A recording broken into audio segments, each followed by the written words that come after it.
tilmaam academy. Bismillahi rahmaani rahiim.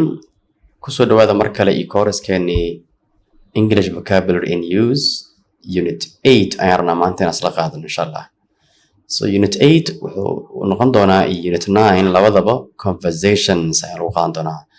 So unit 8 waxaan ku arki doonaa conversation section 1 greetings and wishes. Sidee dadka isku salaamaan dadka Englishka luqadda ku hadlo iyo sidee wish sa u sameeyaan sidee qof loo dhahaa hambalyo waa guuleysatay iyo waxyaaba noocaas oo kale ah. Marka wish sidee qofka wax fiican loogu rajeeyaa. Bal marka hore aan isla fiirino bal waqtiyada iyo salaamaha iyo waxyaaba noocaas oo kale aan isla dhigaysano marka hore. A. Every day. Every day. Good morning. Good morning. Good afternoon. Good afternoon. Good evening. Good evening. Hello. Hello. Hi. Hi. How are you? How are you? Fine, thanks. Fine. And thanks. you? And you? Not too bad, thanks. Not too bad, thanks. When we leave someone, we usually say goodbye and also perhaps see you soon. See you soon is quite informal. When someone goes to bed, we usually say good night. We sometimes also say sleep well. Don't say good night when you arrive somewhere, only when you leave. If you ask for something, you usually say please. If someone does something nice for you, you say thank you or cheers. Cheers. Excuse me. Sorry. Bless you. All right. These are very basic. I think dadka badankood inay wax un ka arkeen ama ay yaqaanaan ay u badan tahay. Everyday conversations. When if it's morning, markay ay tahay, you can start your conversation with good morning oo kala dhigi kartaa. Haddii la gaaro duhuradii wixii ka dambeeyay galbihii waxaa dhigi kartaa good afternoon. Habeenkii la gaaray maqribkii cishihii good evening iyo waxyaabahaas oo kale. Sidaas si lamid ah dadka markay kulmaan hi or hello is dhihi karaan. Hi adeesa hello u dhihi karaa. How are you? Fine, thanks. And you? Waa fiicanahay adigana see tahay? Not too bad, thanks. Waa iska fiicanahay. Marka waxyaabaha la rabo in la baro English is a culture. Englishka culture waaye ama dhaqan oo ay qasab tahay dadka ku hadla ama isticmaal luqadda sidoo kale in aan u isticmaalno anagana markaas. When you leave someone, we usually say goodbye. Marka qofka si tagaysa, hi, bye bye, adeesa ama goodbye. And also perhaps waxaa kala dhihi kartaa see you soon, see you again, see you later. Waxyaabahaas una dhihi kartaa see you soon waa kulanti dambe. Okay, see you soon is quite informal. Marka see you soon marka lahayo informal waaye maybe dadka oo asxaabta ah ciyaalka xaafadda isku isticmaali karaan see you soon is dhihi karaan. When someone goes to bed, we usually say good night. Qof markuu sii seexanayo have a good night adeesa habeen wanaagsan like qofkan uu sii seexan rabaa. We sometimes also say sleep well noo dhihi karnaa darno. Okay, waxaan ku rajaynayaa hurdo caafimaad leh hurdo wacan aan ku rajaynayaa dhihi kartaa saas camal sleep well like qof wuxuu ku dhahay it's too late I have to go to bed oo ku dhahay waa seexan rabaa. Then waxaa dhahaysa adiga sleep well hurdo caafimaad aan ku rajaynayaa dhahaysa ama waxaa kala dhihi kartaa have a good night habeen wanaagsan dhihi kartaa maca salaameys waaye. Don't say good night when you arrive somewhere. Marka meel imaatid habeen imaatay 5 saac meel imaatay good night adeen. Good night waxay ku fiican tahay kaliya only when you leave. Marka meesha ka sii tagaysa dhahaysa good night dhihi kartaa bis. If you ask for something you usually say please. English waxay dhaqan u leeyihiin qof markuu inuu wax weydiisto rabo waxay markasta ka bilaabaan please. Please, where is the toilet? Adesa musqusha awe. Please, can you give me the book? Bookas ma isin kartaa.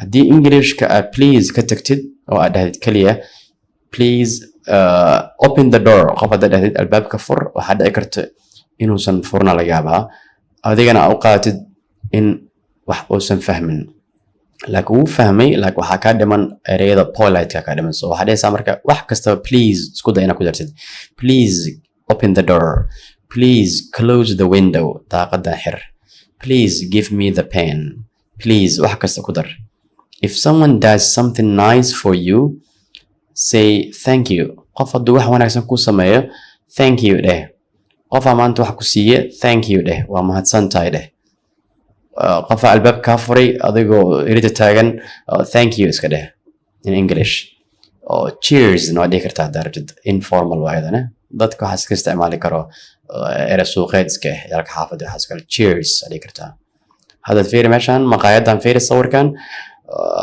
gabadhan waxaa la siiye cafeyaa la siiyey cheers ay dhehaysaa markaas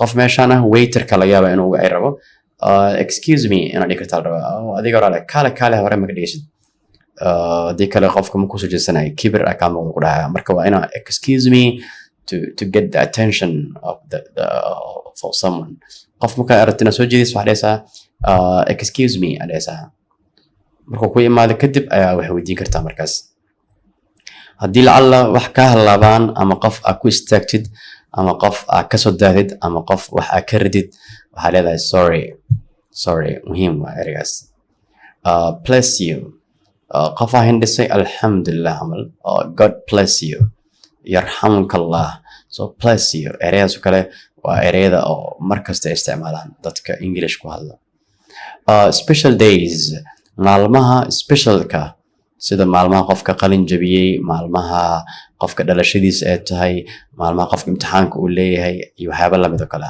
maalmaha qofka shaqo fiican uu qabto maxaa dhehaysaa bal lambar ila dhegaysa meeshaas kadibna aan dul istaagin insha allah B.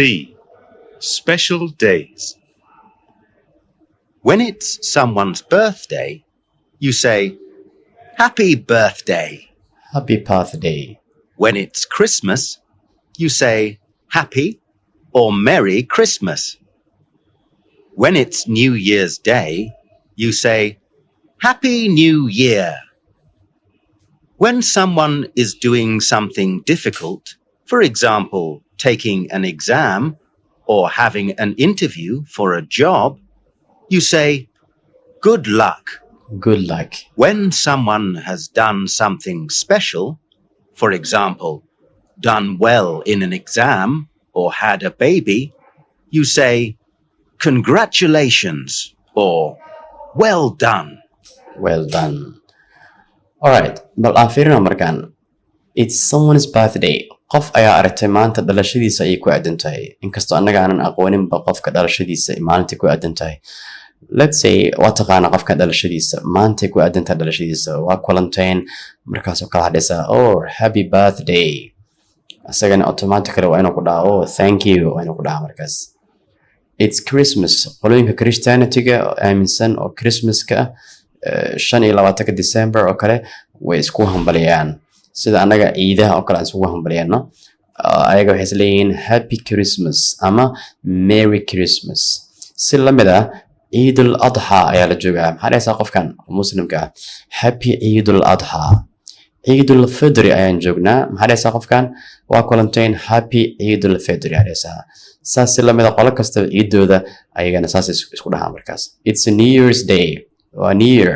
kowda bisha oo sanadka cusub January kowdiis maxaa dhahaysaa happy New Year dadka xafladii qabsadaan meelaha qaar happy New Year someone is doing something difficult qof ayaa shaqo adag qaban rabo for example taking an exam having an interview for a job maybe imtixaan beri u socdaa meel shaqo ka doon rabaa interview ayuu mar rabaa imtixaan adag ayuu beri geli rabaa oo jaamacaddii ayuu dhammeyn rabaa ama dugsigii sare marka maadaama as aragteen berito imtixaanka uu leeyahay oo as aragteen galabka waxaa leedahay good luck nasiib aanan ku rajaynayaa wuxuu ku dhahay berito shaqa meel ka abalagay waana la wacay annaga oo koox ah good luck ay dhahaysaa markaas ereygaas oo kale muhiim waa good luck nasiib wacan someone had done something special example done well in an exam natiijada imtixaanka ayaa soo baxday qofkan dhibco fiican ayuu keenay qofkaani shaqo adag ayuu hadda ku hor soo qabtay natiijada ayaa soo baxday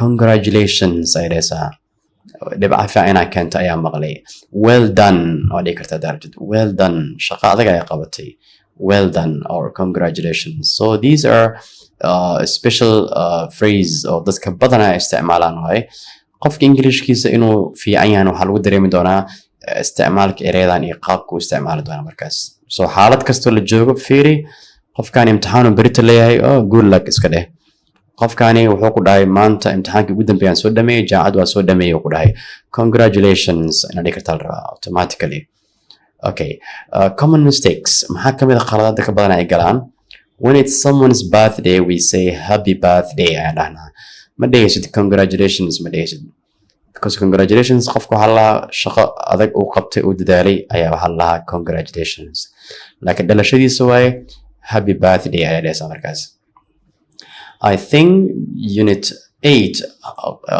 qaybtaas halkaas ayay nooga dhamaanaysaa I hope haddii aad ka shaqaysaan exercise unit 8 in si fiican u sii fahmi doontaan chapterkan insha Allah markaas waxaa inoo baran insha Allah anagoo caafimaad qabno chapterka xiga oo ah unit 9 insha Allah